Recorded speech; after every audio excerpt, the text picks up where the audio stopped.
रामधारी सिंह दिनकर और निराला जी और ऐसे बहुत सारे भारत के कवि जिन्होंने हमेशा समाज को आईना दिखाने का काम किया, उसमें से रश्मिरथ मुझे बहुत ज़्यादा पसंद है, बहुत। और मैं यहाँ बैठे समस्त जो मेरे मित्रगण हैं, मैं उनसे निवेदन करूँगा कि आप रश्मिरथ जरूर पढ़ें।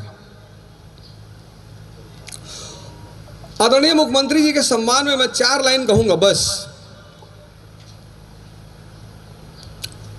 और उस 4 लाइन में सूत्र भी हैं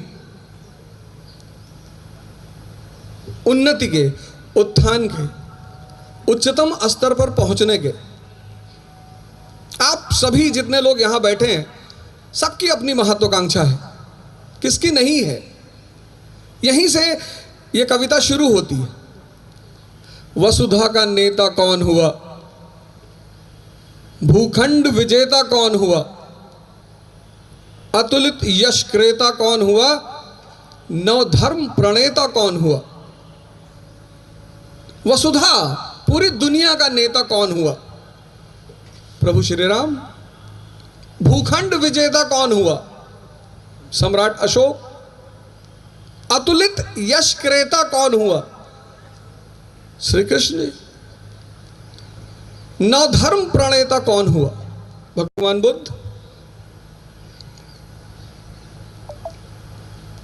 कौन हुआ मतलब वो कवि कह रहा है कि कौन लोग ये सब हुए। ऐसा क्या चरित्र है उस व्यक्ति का, क्या नेचर है उस व्यक्ति का जो वसुधा का नेता हुआ, भूखंड का विजेता हुआ। तो अगली लाइन में उसको एक्सप्लेन करते हैं। जीवन में जिसने आराम का त्याग किया और विघ्नों में भी काम किया। महत्वाकांक्षा के साथ जो चीज चलती है,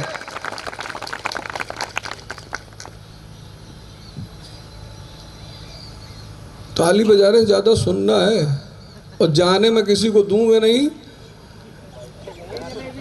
महत्वाकांक्षा के साथ जो चीज चलती है उसका नाम है विघ्न, संघर्ष, चुनौतियां, चैलेंज।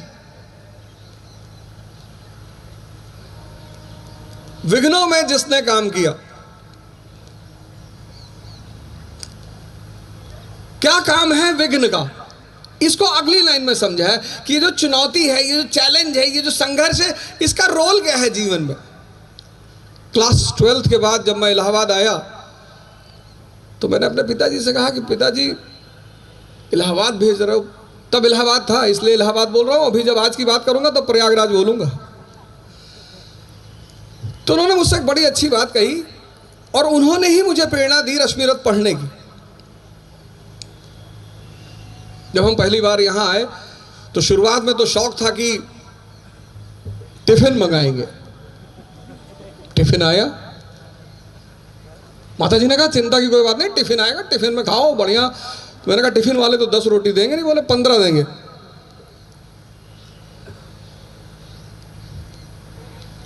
टिफिन आई पहले दिन, दाल में जब मैं दाल खोजने लगा तो दाल थी ही नहीं। 10 दिन टिफिन का खाना खाया, पीलिया का सौगात मिला, पीलिया हो गया, घर भागे। तो पिताजी ने कहा ऐसे थोड़ी, अब गए हो तो खुद से खाना बनाओ। विघ्नों में जिसने काम किया, विघ्न का काम क्या है, संघर्ष का काम क्या है। जीवन में विघ्न जब आता है, क्या आंसर है उसका, जीवन में विघ्न जब आता है सोते से हमें जगाता है।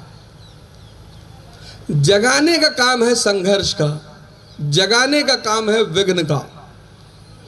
आरंभिक जीवन के 15 वर्ष आप परिवार में रहे, घर में रहे, माँ बाप के साए में रहे, खूब मस्ती किया और माता जी ने लौकी की सब्जी बना के दी और आपने उठा के फेंक दिया कि रोज रोज लौकी खाएंगे, दिमाग खराब है। जीवन में विघ्न जब आता है सोते से हमें जगाता है। कैसे कैसे जगाता है, अगली लाइन है, मन को मरोड़ता है पल पल, तन को झकझोरता है पल पल। तो महत्वाकांक्षा की जो पहली सीढ़ी है वो है विघ्न, संघर्ष। इससे आप भाग ही नहीं सकते। जब भी मैंने क्लास लिया, जहां भी क्लास लिया पूरे भारत में, यहां तक कि मैं भारत से बाहर जब मैंने क्लास लिया तो मैंने ध्यान और योग से ही शुरुआत की। जो पहला पोस्ट आज के प्रोग्राम पे मैंने डाला, मैंने यही लिखा कि सृजन की सबसे बड़ी आवश्यकता है शक्ति। आप कुछ सृजन करना चाहते हैं, कुछ बनना चाहते हैं, समाज में अपना स्थान बनाना चाहते हैं, बिना शक्ति के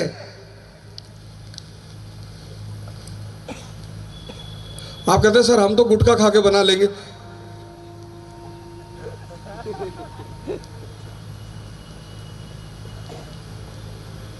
बिना शक्ति के सृजन नहीं हो सकता, सिद्धांत है ये। शक्ति आएगी कहां से? कौन सी शक्ति? पूजनीय महाराज जी ने आपको पहला महायोग कराया, अद्भुत योग, अद्भुत। मंडूकासन कराया आपको। शक्ति ये जो चीज है, ये जो आसन है, ये जो विद्या है, ये दो शक्तियां पैदा करेगी, एक शरीर की और एक मन की। साइकोलॉजी आज एक सब्जेक्ट पैदा हुआ पश्चिम में। साइकोलॉजी बेटा है पूंजीवाद का। इस देश ने मन का अध्ययन आरंभिक काल से, और सिर्फ अध्ययन नहीं, उस पर विजय। जीवन में विघ्न जब आता है, सोने से हमें जगाता है, मन को मरोड़ता है पल पल। देखो तैयारी कर रहे हो आईएएस की, मन को मरोड़ता है पल पल कि कहां पढ़ रहे हो। सबका थोड़ी होता है। मन बड़ा प्यारा इंस्ट्रूमेंट है शरीर के अंदर, कुछ भी तर्क दे देगा, कुछ भी। बहुत सारे लोगों ने वादा किया हम आएंगे, लेकिन शायद मन ने नहीं आने दिया, क्योंकि मन के तर्क बड़े प्यारे, बड़े विचित्र। किसी साहब ने मुझसे कहा कि आप योग ध्यान वगैरह की बात करते हैं। मैंने कहा क्या घोड़ा इतना दौड़ता है, उसका जीवन सिर्फ 20 वर्ष है, और अजगर सिर्फ सोता है, उसका जीवन 100 वर्ष है।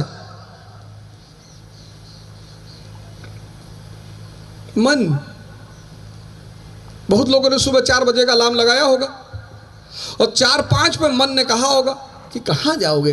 अच्छा जाओगे, 5 मिनट और